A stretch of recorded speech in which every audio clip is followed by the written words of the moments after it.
Oke, Assalamualaikum warahmatullahi wabarakatuh. Kita meneruskan tentang corak Islam Sunda. Jadi emang tentang corak Islam Sunda ini jarang intelektual Sunda atau intelektual lainnya yang membahas. Mungkin belum ada. Ya setidaknya kalau mau membahas ya bisa membandingkan antara pemikiran dari Dr. Mukhtar Naim itu dengan Profesor Simo. Itu kita bisa menyimpulkan tentang corak Islam Sunda itu seperti apa. Dan yang lebih spesifik lagi sebenarnya kalau untuk mempelajari tentang corak Islam di Tatar Sunda itu, yang lebih spesifik lagi itu riwayat atau sejarah tentang Kian Santang. Nah ini sebenarnya itu sangat nyunda sekali itu sejarah Kian Santang itu. Itu bisa menjadi bahan kajian. Sekarang itu kan kisah Kian Santang itu hanya diceritakan dari generasi ke generasi, tapi tidak pernah tahu maknanya.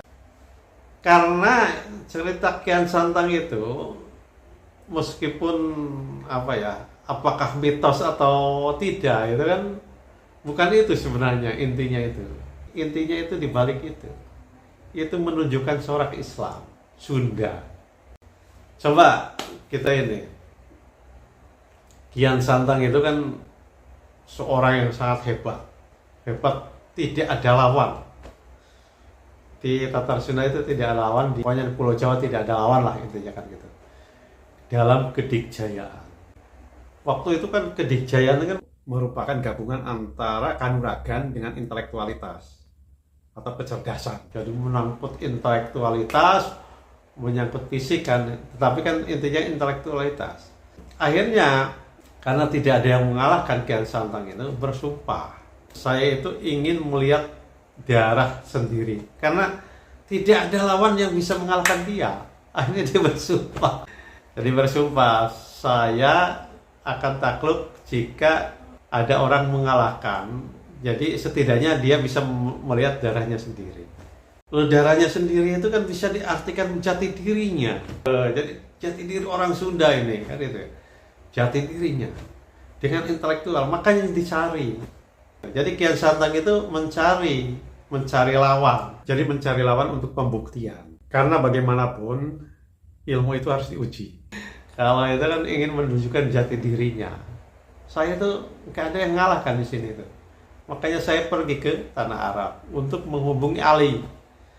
Kan Ali bin Abi Thalib itu dalam sejarah-sejarah Sunda itu ada orang yang sangat hebat, tidak pernah dia terkalahkan gitu ya. Ali itu kan sangat hebat, Ali bin Abi Thalib itu. Makanya dicari ke Mekah.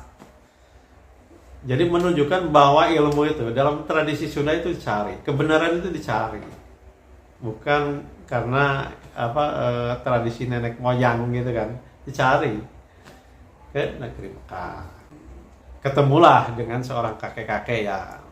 Kita apakah itu Ali atau tidak itu kan bukan masalah itu sebenarnya.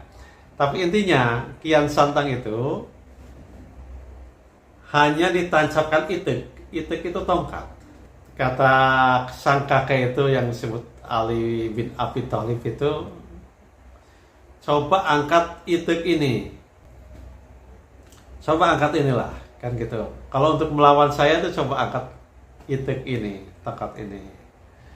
Makanya ditariklah itu tongkat itu sampai keluar darahnya sendiri, keringat darahnya sendiri. Nah, jadi Kian Santang itu ya takluk akhirnya kan gitu. Takluk kepada Ali bin Abi Thalib. Ali bin Abi Thalib itu sebenarnya simbol Islam. Jadi orang Sunda itu takluknya hanya sama Islam. Jadi takluknya sama Islam. Itu tongkat. Jadi simbol lagi. Itik itu semacam petunjuk. Jadi kalau orang buta, kita dalam kegelapan buta, kita harus menggunakan tongkat. Ya, jadi dalam kegelapan itu tongkat itu sangat bermanfaat. Orang buta itu kan berjalan selalu membawa itik atau tongkat. Nah, di sanalah. Jadi ketika orang gelap itu, petunjuk itu sangat bermanfaat. Jadi itik itu adalah merupakan simbol dari petunjuk. Kayak gitu. Jadi ternyata orang Sunda itu kalahnya oleh petunjuk Islam. Gitu. Oleh Islam ya, yang disimbolkan oleh itik itu.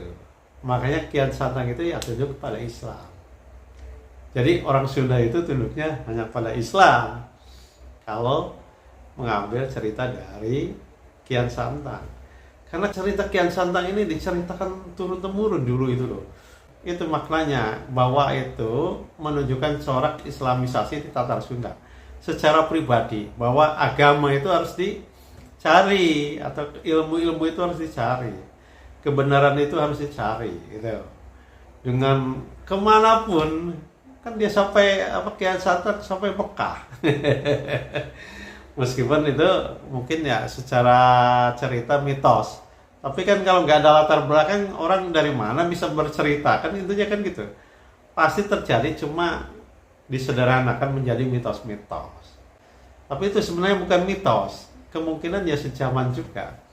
Cuma ya itu menunjukkan bahwa proses pencarian agama Islam itu secara pribadi itu oleh orang Sunda itu emang dicari dengan intelektual. Jadi loh, cobalah. Jadi para intelektual Sunda itu coba kajilah. Yang gitu-gitu itu sangat menentukan. Jadi akhirnya sekarang itu kan mengambang semua. Banyak orang rasional tapi kan seolah-olah menjauhkan diri dari tradisi. Padahal sebenarnya itu akibat dari tradisi sebenarnya ya. Orang Sunda itu punya basic pemikiran rasional, tapi tidak ada yang bisa menyambungkan gitu. Jadi secara tradisi itu belum tersambungkan. Jadi dasar tradisinya orang Sunda itu rasional. Karena itu jalma hirup ku akalna. Sebenarnya kan akal dalam tradisi Sunda itu seperti saya pada burung, kan gitu ya. Manuk hiber ku jangjangna, jalma hirup ku akalna. Manuk hiber itu burung terbang oleh sayapnya, manusia itu hidup dengan akalnya. Gitu. Jadi untuk menerangkan akal dalam tradisi Sunda itu bandingkan dengan sayap. Jadi kalau sayap digunakan untuk terbang itu kan jangkauannya jauh.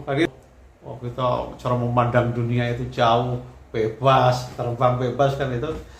Terus keahliannya itu akan muncul dengan banyak ketika terbang, ketika mencari mangsa, ketika menukik. Kan itu kan akan menimbulkan keahlian yang sangat hebat.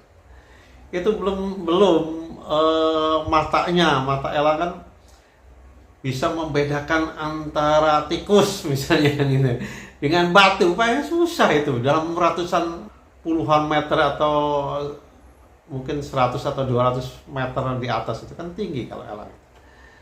Makanya ketika akal digunakan oleh manusia itu kita akan mengetahui yang detail, dan kemampuan kita itu ya akan berkembang, wawasannya luas ya itunya. Ya kalau orang tidak menggunakan akal itu dalam tradisi Sunda itu ya seperti ayam, bebek dan entong gitu kan gitu ya. Karena itu ayam, bebek dan entong itu tidak menggunakan sayapnya untuk terbang, tapi kan dia jadi ternak. Ternak itu dikasih makan, kasih BLT kan. Akhirnya umurnya tidak lama kan, diproduksi untuk dimakan itu, untuk dikorbankan, dimakan. Jadi dikasih makan tapi kan untuk dibeleh. Mulailah kaji keislaman tradisional Sunda itu kaji secara intelektual, karena sangat intelektual sekali sebenarnya. Jadi corak Islam Sunda itu ya harus dikaji secara intelektual. Ternyata kan beda dengan di Jawa kan, dengan di masyarakat Jawa lah. Tentu juga beda dengan masyarakat Sumatera Barat. Sumatera Barat ya mungkin kan adat basandi sara basandi agama. Kalau orang Sunda kan buhun disuhun syarat di bawah. Buhun itu tradisi nenek moyang itu kita junjung tinggi. Seperti konsep akal lah. Kita junjung tinggi itu rasional. Akal itu ya seperti apa? Kan ada lagi penjabarannya. Jadi konsep-konsep tradisional itu dijunjung tinggi. Yang jadi pegangannya kan syarat di bawah. syariat Islam itu selalu di bawah, jadi pegangan kan. Demikian, assalamualaikum warahmatullahi wabarakatuh.